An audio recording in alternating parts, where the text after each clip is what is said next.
Hey, story time. I want to talk about something that I seen at the laundromat. It reminded me of myself when I was younger.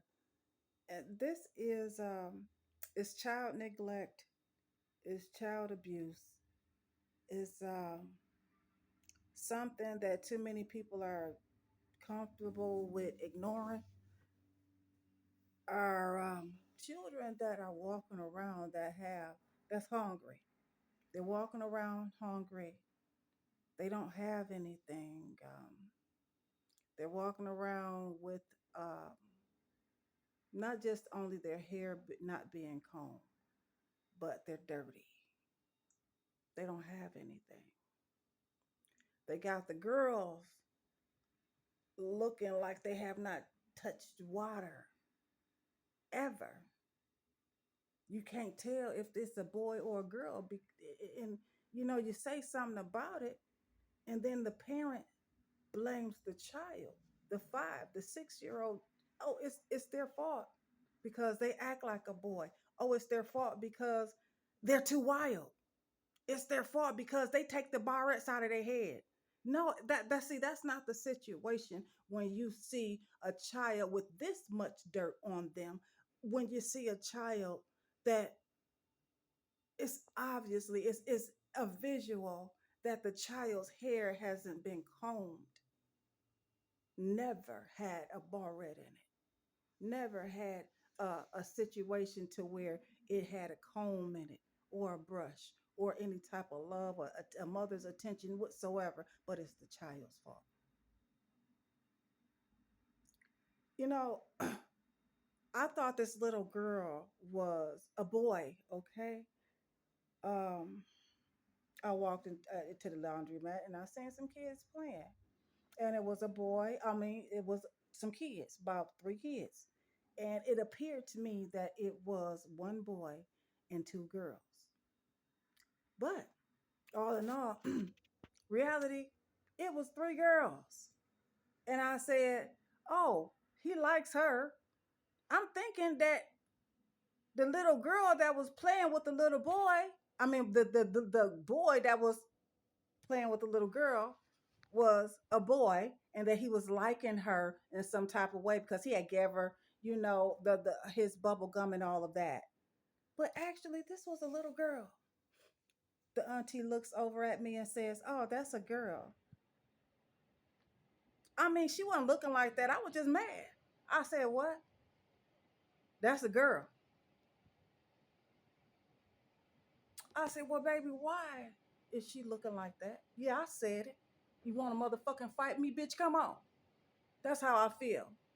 And if there were more people like me, maybe it wouldn't be such a big problem anymore. Whatever happened to the churches and the neighborhoods, the parents that gave a fuck?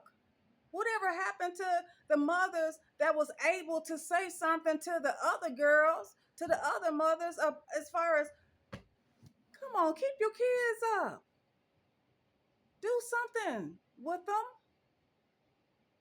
instead of saying it's their fault on the reason why they look the way they do. The auntie says, "Oh, I sure did." I said, "Why is she looking like that?" She says, "Oh, she get her hair come. She do that to herself." Oh, does she? And then I said to myself, "Lord, if I don't bag off, I'm gonna get into a fight right now. I'm getting into a fight." The girl wasn't trying to have no smoke with me. She was actually very respectful. And I made her. She felt a certain type of way, and she was supposed to. I said, "You know what? I'm gonna keep my mouth shut." That's what I looked at her and I said. I put my finger up. I said, "I'm gonna keep my mouth shut." We don't have a village, and it's pathetic out here. Everybody wants to put their head down and keep walking. Whatever happened to us getting clothes together and taking them to churches, and and us going to the church and to get help? whatever happened to community centers? Whatever happened to the neighbor caring about the food that's going into another child's stomach? And the reason why I talk about children so much, y'all, I talk about children a lot, is because whether we want to admit it or not, they are our future. We are going to need them. Nobody, and I don't, and you know what? I'm going to say nobody. Nobody in Milwaukee, not over here on this side of town, asks kids, "How was your day? How did school go?" When I ask these kids that, they act like that shit is foreign language to them. And then they pop out of it, and because I'm looking directly at it, and I'm waiting for a response with a smile on my face. And it was good, and they looking around like they just not even used to it. And then y'all want to go around. I'm talking about you old bitches, and I'm talking about you sagging old ass niggas that's still trying to fuck with these young ass bitches out here. Okay, try to show a fucking example. You always want to point at these kids. You come out here and you down them, you talk about them, and you don't know nothing about them. You don't ask about them. You don't give a fuck about them, but you want them to respect you. They majority of these kids that come out 20s, I'm talking about teenagers all the way on up. They come up out of their homes and they automatically disrespect and hate older people because older people automatically hate them, and they don't ask and they don't care no more.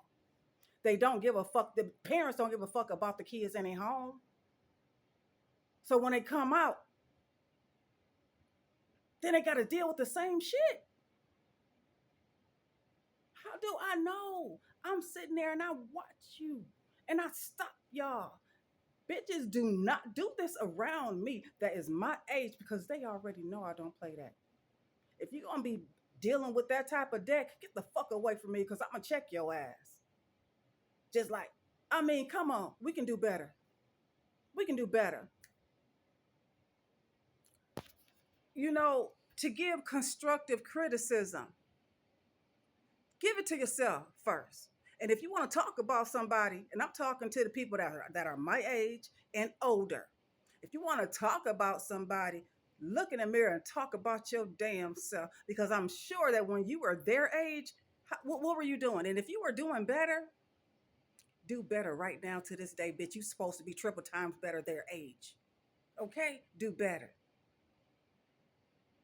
Before you start talking about these kids out here, ask one of them, "How was your day?" Or tell them to have a good day, and really mean it if you can. Like, follow, and share.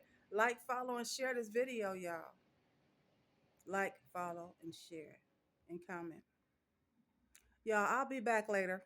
I'll see you tomorrow. Have a good night.